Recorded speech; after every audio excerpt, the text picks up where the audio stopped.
Hello, welcome back to the reading of the poem of the Man God, written by Marie Valtorta, Volume 3, Chapter 370, Part 2, the Thursday before Passover, the evening.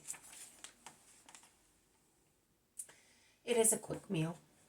Also the Roman ladies sitting at the table of the women and mixed with them, so that Claudia is between Porphyria and Dorcas, are eating in silence what is put before them. They exchange mysterious smiles and meaningful nods with Joanna and Mary of Magdala. They look like school children on holiday. When supper is over, Jesus tells them to form a square with their seats and sit down in order to listen to him. He places himself in the center and begins to speak in the middle of a square of attentive faces, where only the little innocent eyes of Dorcas's baby, who is sleeping in his mother's lap, are closed, while the eyes of Mary, sat on Joanna's knees, and those of Matthias, cuddled on Jonathan's, are becoming heavy with sleep. O disciples, gathered here in the name of the Lord, or attracted here by the desire of truth, a desire that still comes from God, who wants light and truth to be in all hearts. Listen. This evening we have been allowed to be all together, and this has been caused by wicked people who want us to be scattered. Owing to the limitations of one's senses, one is not in a position to realize how deep and vast is this union. True dawn of the future union that will take place when the Master is no longer among you in his body, but will be with you with his Spirit. You will then know how to love and how to practice my doctrine. For the time being, you are like babies who are breastfed. You will then be like adults and will be able to take all kinds of food without any harm. And then you will be able to say, as I say now, come to me, all of you, because we are all brothers and because he sacrificed himself for us all. There are too many prejudices in Israel, and they are like arrows injuring charity.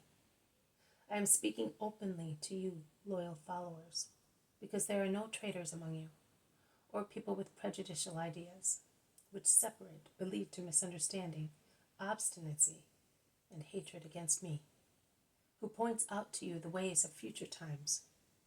I cannot speak in a different way, and from now on I will speak less, because I see that words are useless, or almost useless. You have heard enough to become perfectly holy and learned, but you have made little progress. You, brother men, particularly, because you like my words, but you do not practice them. From now on, in a more and more pressing manner, I will make you do what you will have to do when the Master has gone back to heaven from which he came. I will let you watch what the future priest is. Rather than my words, you must pay attention to my deeds. Repeat them, learn them, add them to my teaching. You will thus become perfect disciples. What has the Master done, and what has he made you do and practice today? Charity in its multiform ways. Charity towards God, not just the charity of vocal ritual prayer, but active charity, which renews you in the Lord, despoiling you of the spirit of the world and of the heresies of heathenism, which is to be found not only in heathens, but also in Israel, in the many customary practices that have replaced the true holy religion, as open and simple as all things coming from God. Not good deeds or apparently good to be praised by men, but holy deeds to deserve the praise of God. Every man who is born will die. You are aware of that, but life does not end with death. It continues in a different form and lasts forever, with a reward for those who were just and a punishment for those who were wicked. The knowledge of a definite judgment must not paralyze you during your lifetime or at the hour of your death. It must be a spur and a restraint, a spur urging you to do good, a restraint deterring you from evil passions. So be true lovers of the true God, always operating with the aim of deserving him in the future life.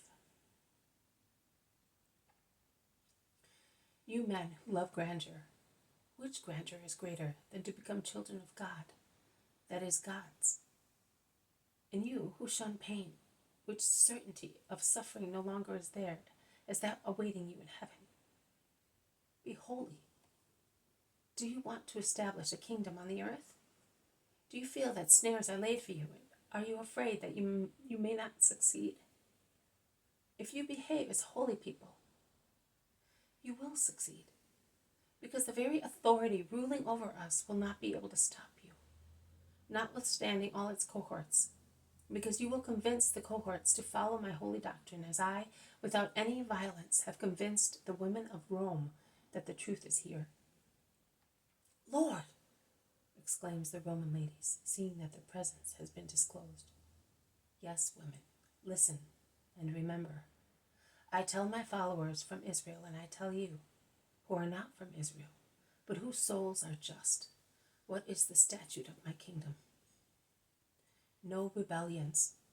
They are of no use. We are to sanctify the authorities, imbuing them with our holiness. It will be a long but successful work, with meekness and patience, without foolish haste, or human deviations, by obeying when obedience is not noxious to your own souls. You will succeed in turning the authorities, now ruling over us in a pagan way, into Christian authorities protecting us. Do your duty as subjects towards authorities, as you do your duty as believers towards God. You must consider each authority a means of elevation, not of oppression, because it gives you the opportunity to sanctify it and yourselves through examples and heroism.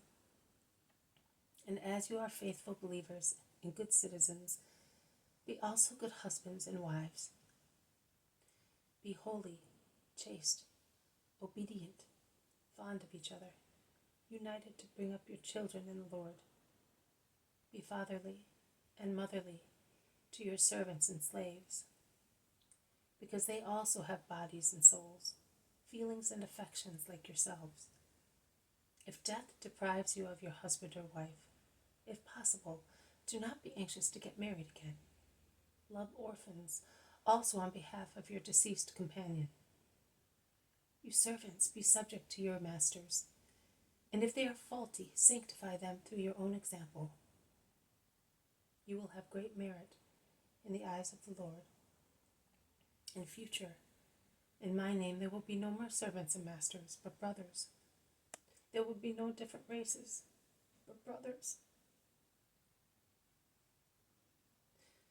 There will be no more oppressors and oppressed, hating one another, because those who are oppressed will call their oppressors brothers.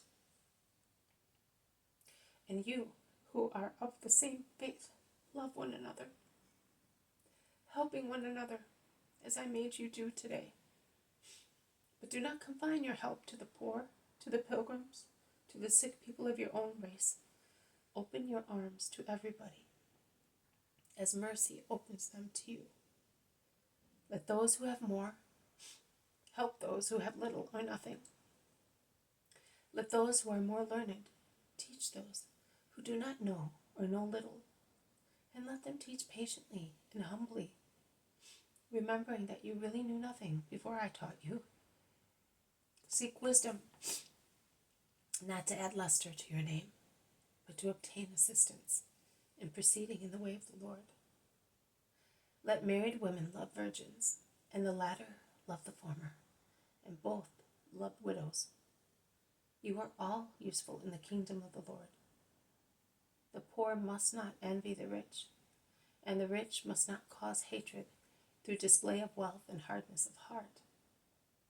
Take care of orphans, sick and homeless people. Open your hearts before opening your purses and your homes. Because if you give assistance with an ill grace, you do not honor, but you offend God, who is present in every unhappy person. I solemnly tell you that it is not difficult to serve the Lord. It is enough to love the true God and your neighbor, whoever that may be. I will be present every time you cure a sore or a disease, And everything you do for me in future, if it is good, it will be done to me. If it is bad, it will still be done to me. Do you want to make me suffer? Do you want to lose the kingdom of peace? Do you want to miss the opportunity of becoming God's just by not being good to your neighbor? Never again shall we be all united as we are now. More Passovers will come, but it will not be possible for us to be together for many reasons. First, because of partly holy and partly excessive caution. And every excess is faulty, so that we will have to be separated. Secondly, because I shall not be with you in future Passovers. But remember this day.